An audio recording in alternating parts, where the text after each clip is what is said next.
Masih ingat Budi Sudarsono, striker legendari Timnas Indonesia? Ini kabarnya sekarang. Pencinta sepak bola Indonesia rasanya sulit melupakan striker legendaris Timnas, Budi Sudarsono. Ia adalah pahlawan pencetak gol kemenangan Timnas Indonesia melawan Qatar di Piala Asia 2004. Budi Sudarsono telah menjalani karir sepak bolanya dengan berpetualang ke berbagai klub dalam negeri maupun luar negeri. Lantas, bagaimana kabarnya sekarang? Dilansir dari akun Instagram pribadinya, Budi tampak aktif membagikan potret kegiatan sehari-harinya. Hingga kini, ia masih tampak fit dan masih bermain sepak bola. Mulai dari laga fun games hingga laga amal kerap ia lakoni. Budi bahkan sempat berfoto dengan mantan pemain timnas Inggris, John Terry.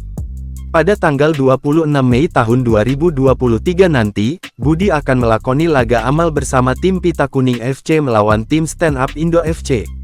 Bahkan ada yang menarik, jika donasi mencapai Rp20 juta Budi akan dipasang sebagai penjaga gawang, berbeda dengan posisi ia pada umumnya, yaitu penyerang. Selain masih bermain bola, Budi ternyata memiliki bisnis pakaian olahraga yang ia namain Piton Sportswear. Dilansir dari Wikipedia, Budi sempat bergabung dengan klub Delta Sidoarjo, Persija Jakarta, Persik Kediri, dan Sriwijaya FC. Budi Sudarsono juga pernah bergabung bersama PSS Sleman.